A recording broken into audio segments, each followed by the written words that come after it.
To acknowledge the traditional owners of the land upon which the Australian campuses of Macquarie University are located, I'd like to invite Senior Darug Man, my friend Lex Dad, to perform the Welcome to Country. Lex.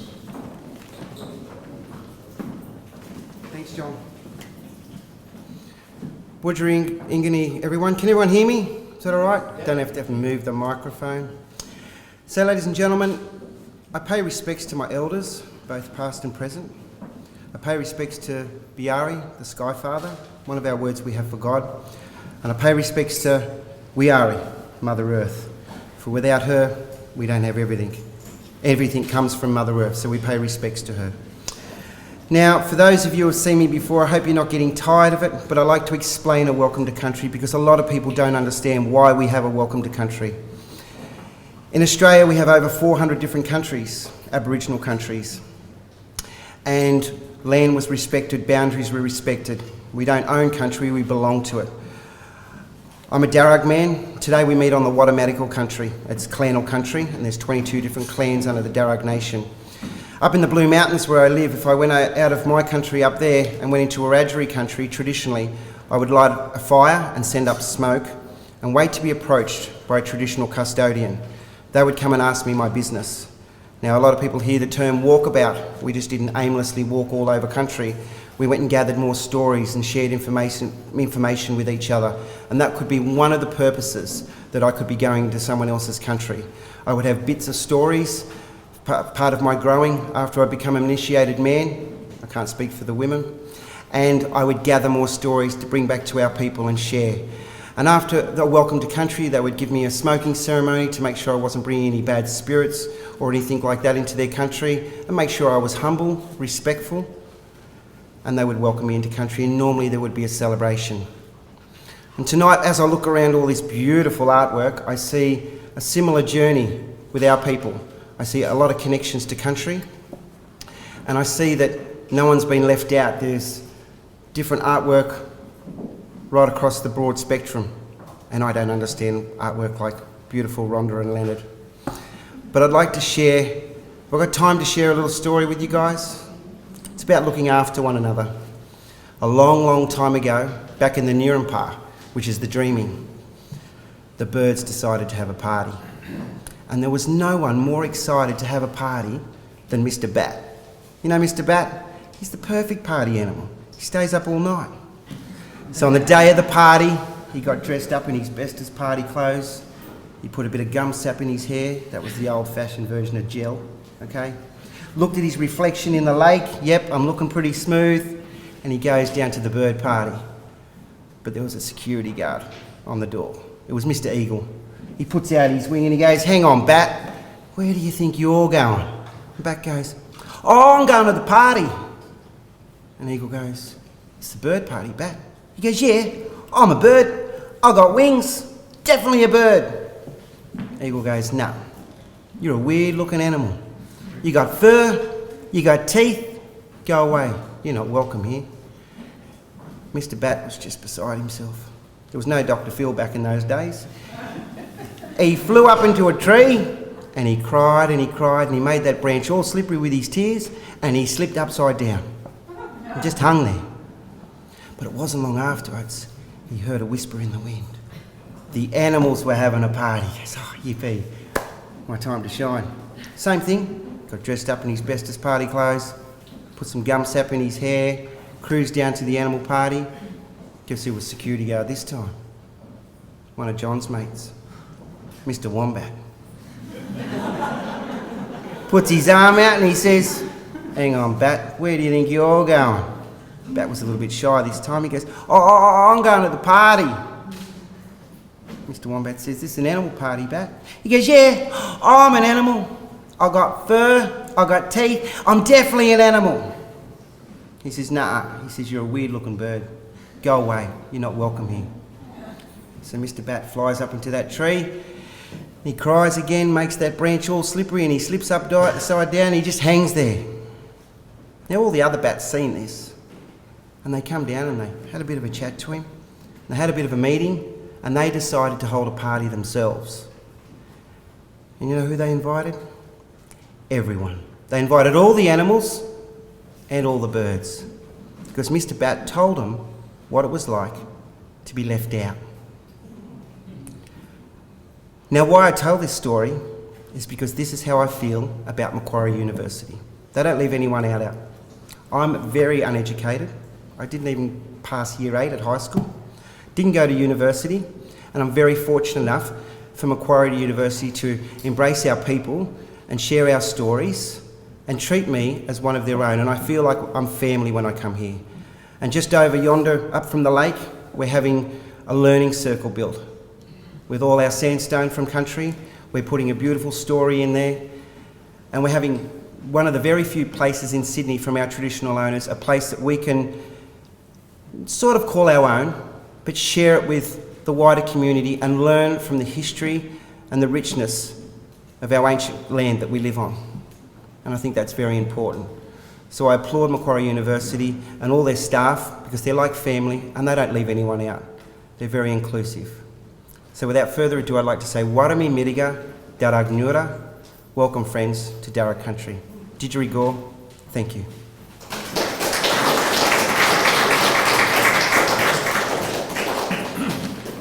Well, thank you very much, Lex, and it's a great story, and it's nice to get that endorsement from you, and I hope we can live up to it.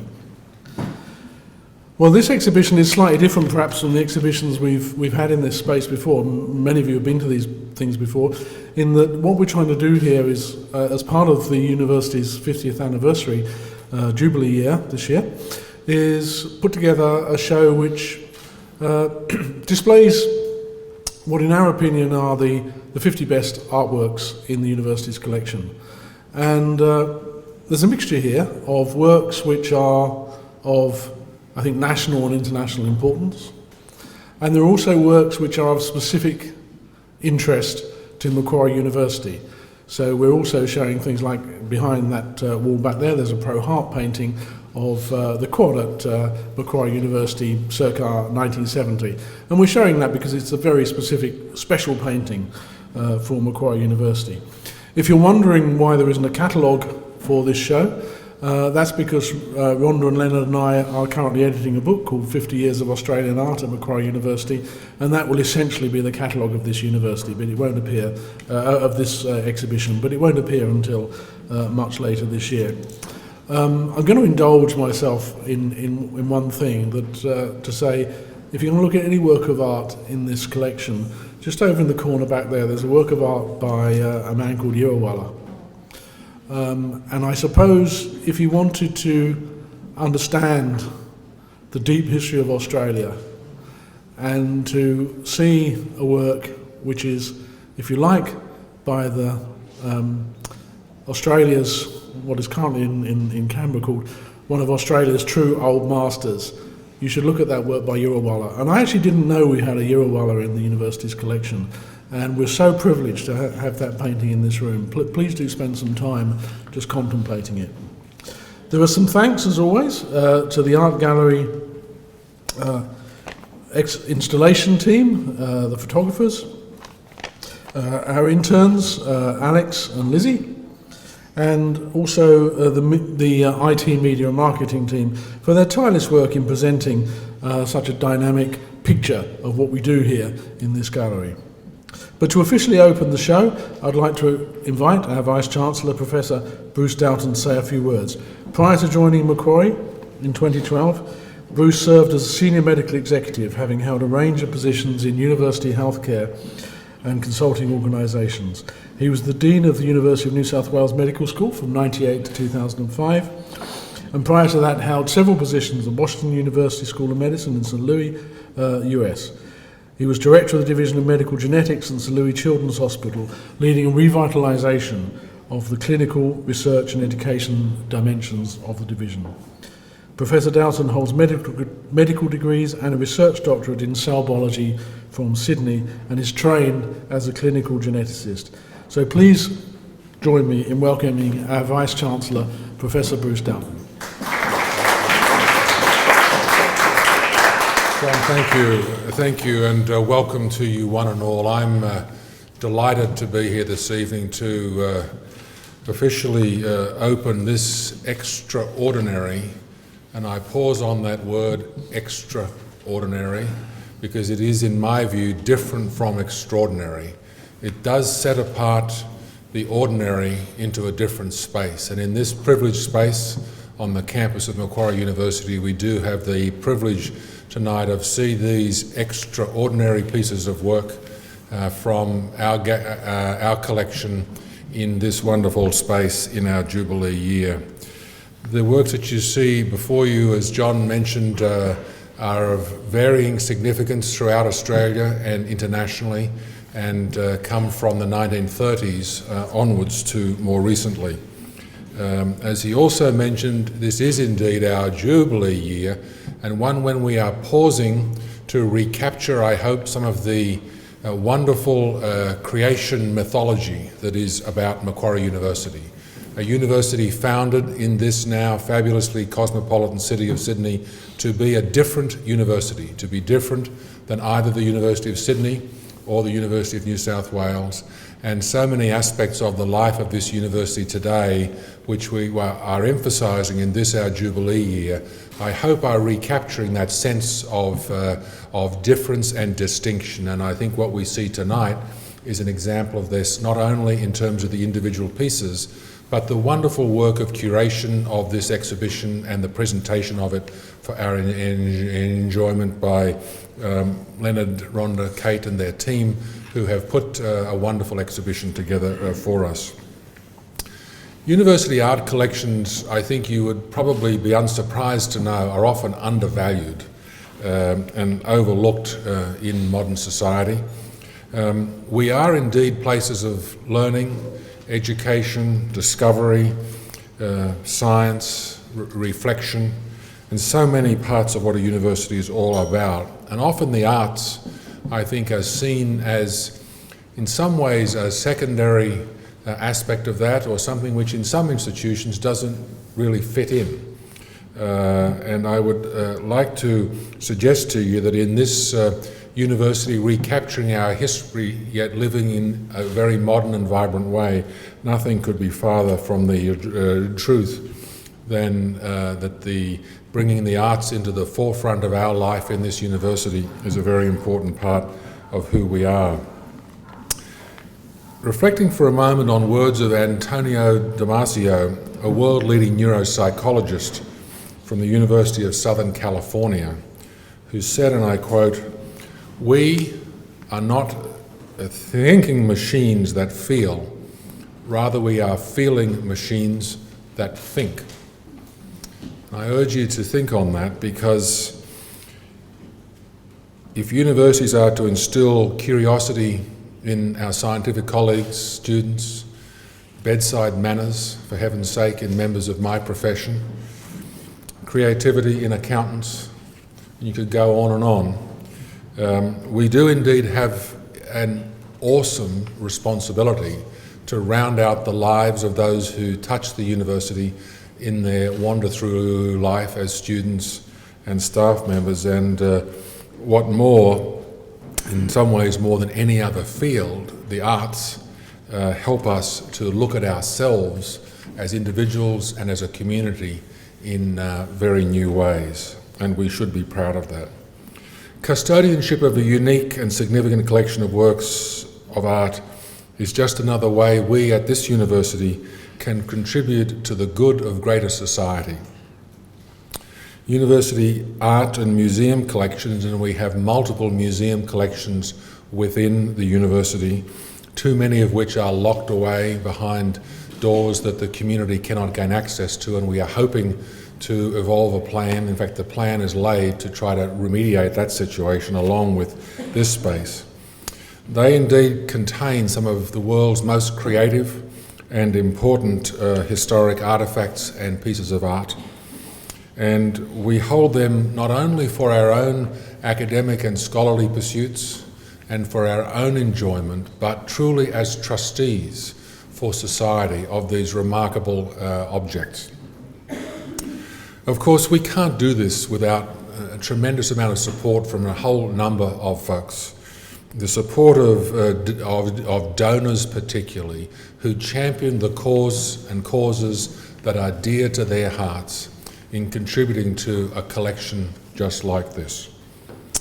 For Macquarie University, Mrs. I.F., better known as Bill Cantwell, was one such ardent supporter of this university from early days, and indeed of the founding of this collection, which you see before you tonight.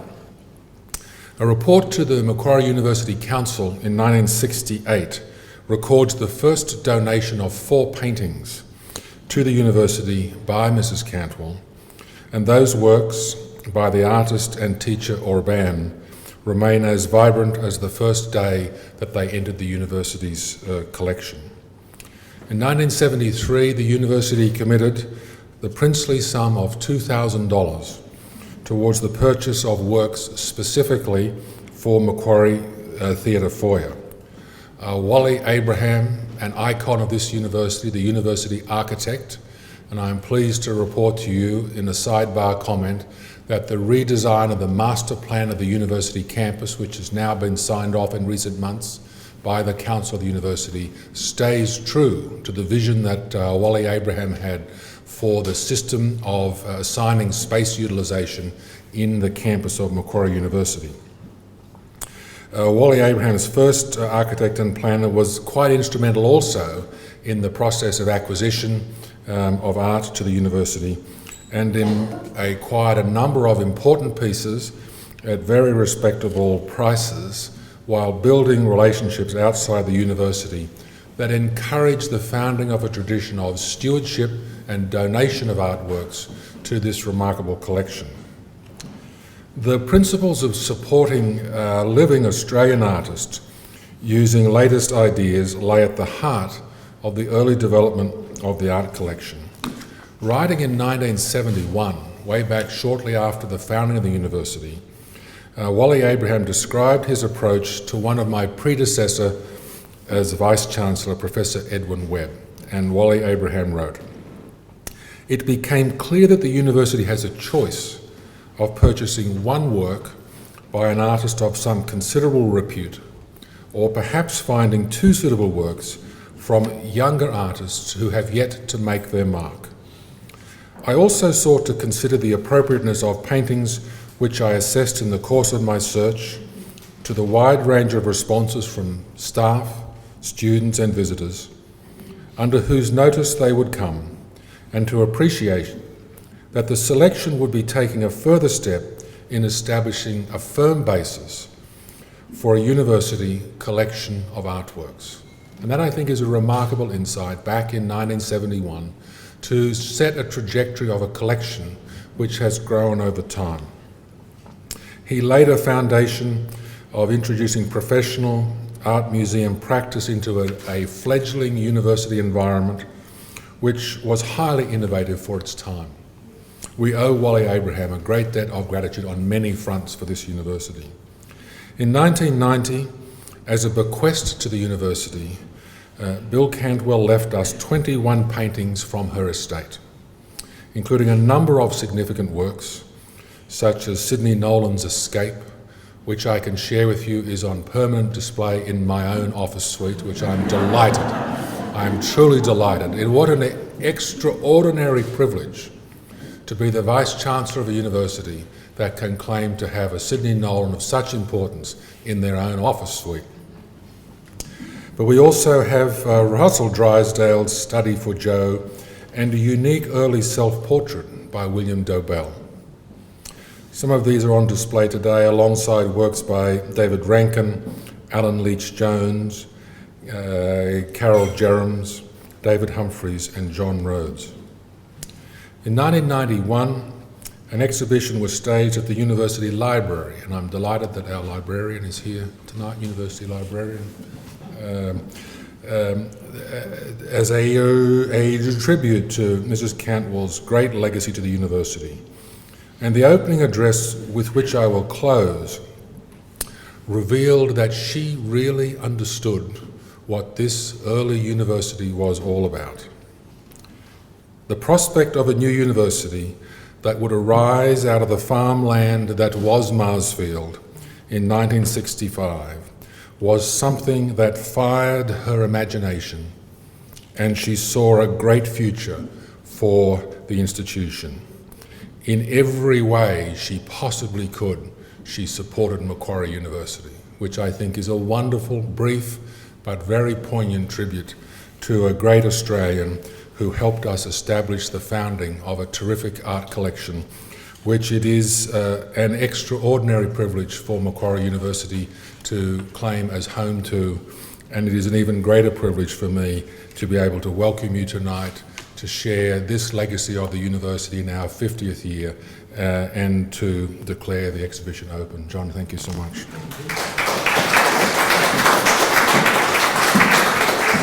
Thank you very much, Vice-Chancellor. Well, running any enterprise, as you will all know, is a pretty thankless task, but we finally have got some real recognition at a national level for the gallery, and I'd like to congratulate the museums and collections curatorial team for their winning the Magna National Award for their previous exhibition, Affinities.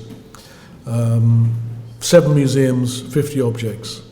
The judge's comment was that the exhibition was a well-executed and conceptually very strong collaborative project that presented interesting new research in a way that's outside the mainstream. The thing about this is that we won that against competition from state galleries. This is a major, major prize. So, enjoy the show. It's on until July the 11th. The only thing that I would say is that there are 50 works in the show. They're not all here.